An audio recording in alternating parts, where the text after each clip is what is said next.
और मेरे साथ बैठे मेरे पिता तुल्य हमारे साथी विधायक जगबीर मलिक जी, छोटे भाई अमित जी। आज हम यहाँ एकत्रित हुए कि ये सरकार भ्रष्टाचारियों की अब संरक्षणकर्ता बन गई है। बजाय भ्रष्टाचारियों को सजा देने के मुद्दे हमारे कुछ फरीदाबाद के, सिरसा के, सोनीपत के, पूरे हरियाणा के, सिर्फ भ्रष्टाचार के।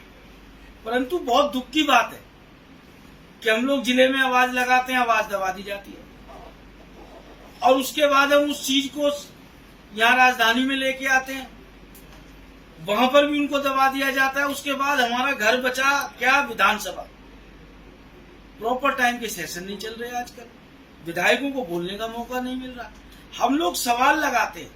पहली बात तो पर्ची सिस्टम से हमारे सवाल आ रहे हैं। अब मैं एक छोटा सा आपको उदाहरण बता रहा हूं, ये हरियाणा क्या पूरे विश्व में कहीं ऐसा नहीं हुआ। ये तो सुनने में आया था कि 10 किलोमीटर सड़क बनी है, 20 किलोमीटर की पेमेंट हो गई।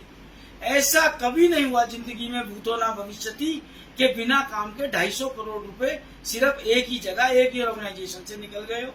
मैंने सवाल लगाया कि क्या शहरी स्थानीय निकाय मंत्री बताएंगे कि क्या यह तथ्य है सतवीर कंस्ट्रक्शन नाम की कंपनी को नगर निगम फरीदाबाद द्वारा बिना कोई कार्य किए करोड़ों रुपए का भुगतान किया गया और नगर निगम फरीदाबाद में भ्रष्टाचार को रोकने के लिए सरकार द्वारा क्या पग उठाए गए। इसका जवाब आता है, श्रीमान जी, प्रस्तुत किया जाता है सरकार ने इस मामले में संज्ञान लेते हुए राज्य सतर्कता विभाग हरियाणा को पत्र क्रमांक 2020-5-2-2021 के तहत मामले में जांच करने और रिपोर्ट प्रस्तुत करने के निर्देश दिए गए। रिपोर्ट की प्रतीक्षा है। मेरे दूसरे सवाल का जवाब ही नहीं। मैंने कहा कि पूरे हाउस का अपमान, बात दबा दी गई, वहां पर पूरा समय नहीं मिला। उसके बाद जिस दिन ये घोटाला हुआ 2018 में, मैं ये भी स्पष्ट करना चाह रहा हूँ, ये बड़ी राजनीति से ऊपर उठ के बात है। इसमें किसी कांग्रेसी ने शिकायत की पहल नहीं करी। शिकायत कौन कर रहा है? भाजपा के पार्षद, भाजपा के चिन्ह पे जो चुनाव जीते हैं, भाजपा का सहारा लेकर जिन्होंने वोट मांगी है। और जब हम विजिलेंस जांच की मांग कर रहे थे तो विजिलेंस जांच नहीं करी गई, उसके लिए इन्होंने 2 साल टरका दिए। उसके बाद जैसे तैसे इस कार्रवाई को रंग चढ़ा। रंग चढ़ने के बाद जो हमारे तत्कालिक नगर निगम कमिश्नर थे, उन्होंने 19 मार्च 2021 को बड़ी क्लियर कट रिपोर्ट भेजी अपनी लिख के सरकार के पास कि इस कार्य में इतने की हानि हुई है और इनके खिलाफ कार्रवाई की जाए। कोई कार्रवाई करने का नाम ही नहीं है। उन्होंने बड़ा क्लियर लिखा है कि हमने, ये हमारी पावर के थे, ये हमने निकाल दिए। ये अधिकारी चंडीगढ़ की पावर के हैं, जिसके अंदर 2 चीफ इंजीनियर्स के नाम थे, DR भास्कर, रमन शर्मा और एक अकाउंटेंट विशाल कौशिक। तीनों के नाम लिख के 19 मार्च 2021 को तत्कालिक नगर निगम कमिश्नर ने चंडीगढ़ फाइल भेजी।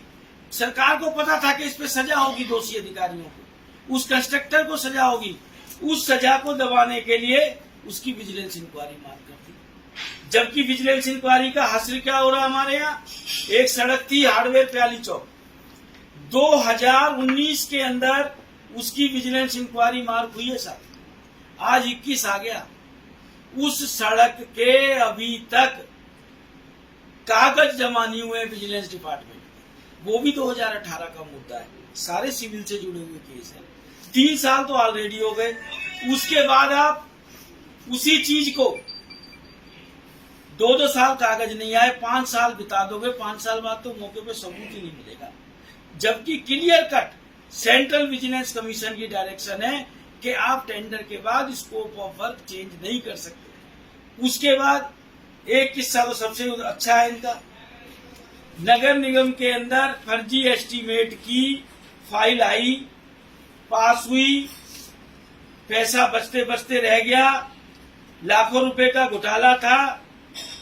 नगर निगम के कमिश्नर ने चिट्ठी लिखी चंडीगढ़ में कि his draft of chargesheet to be issued to Shri Vivek Gill, executive engineer, and Shri Amit Chaudhary, assistant engineer MCF, are hereby sent to state government for approval and issuing being competent authority. और उसका हासिल क्या होता है साहब, बजाय चार्जशीट इशू करने के इन अफसरों की प्रमोशनें हो जाती है, प्रमोशनें होकर इनको गुड़गांव भेज दिया जाता है। भाई इसका मतलब ये कमिश्नर झूठा है। जिस कमिश्नर ने इन अफसरों के खिलाफ चार्जशीट के लिए लिखा है या इससे पहले वालों ने लिखा है, आप उन कमिश्नर के खिलाफ शिकायत संज्ञान लो कि ये अफसरों को नाजायज परेशान क्यों कर रहे हैं। और अगर जो ये अफसर सच्चे हैं IAS अफसर, तो फिर आप इन दोषियों के खिलाफ शिकायत लो। उसके बाद एक मुख्यमंत्री घोषणा 11/313, मुख्यमंत्रियों की घोषणाओं के अंदर भी इन्होंने हेराफेरी चालू कर दी। उसके लिए हम लोगों ने विधानसभा में प्रश्न लगाए और बहुत दुख होता है कि हम लोग इतनी मेहनत करते हैं कि is the public money, is the tax payers money, कि इस पैसे को हम बचाएं।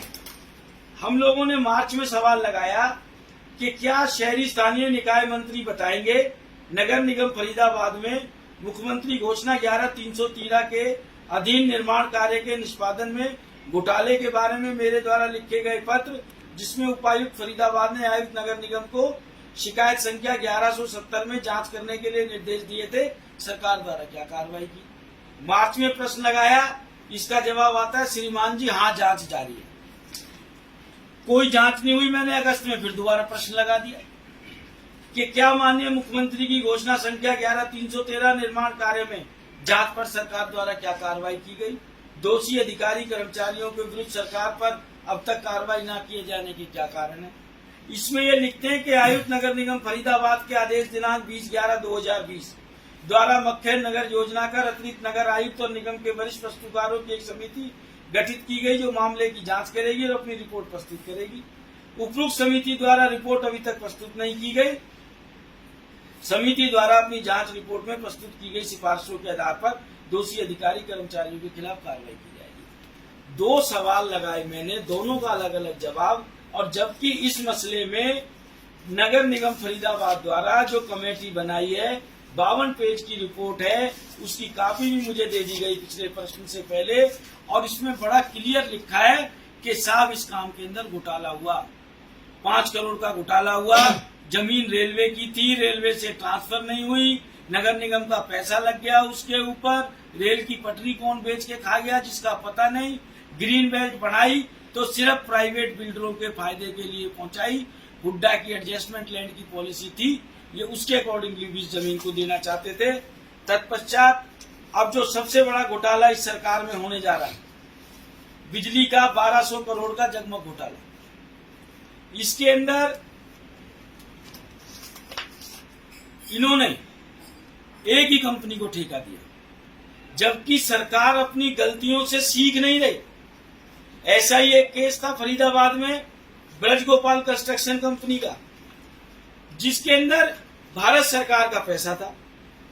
बड़ी मुश्किल से वो पैसा रिलीज हुआ। इन्होंने एक ही आदमी को सिंगल टेंडर फ्लोट कर दिया, ब्रज गोपाल कंस्ट्रक्शन कंपनी को। और ये मैं नहीं कह रहा हूं, ये हरियाणा सरकार का एफिडेविट है 2018 का। ये भी बड़ी मुश्किल से मेहनत करके इस ठेकेदार ने केस हाईकोर्ट से वापस लिया। 3-3 साल प्रोजेक्टों को डिले रखा गया। 41 करोड़ कम में नया ठेका आया, क्योंकि जब एक ठेके को इन्होंने 5 इसके टुकड़े कर दिए। आप सब समझदार हैं कि आप एक ही चीज के एक तरीके से कार्टेल बना देंगे, एक आदमी की मोनोपोली कर देंगे, चीज सरकार के घर में महंगी आएगी, सस्ती नहीं आएगी। और ये डीसी साहब ने एफिडेविट दिया है, जो चीफ सेक्रेटरी, सरकार ने इससे भी संज्ञान लिया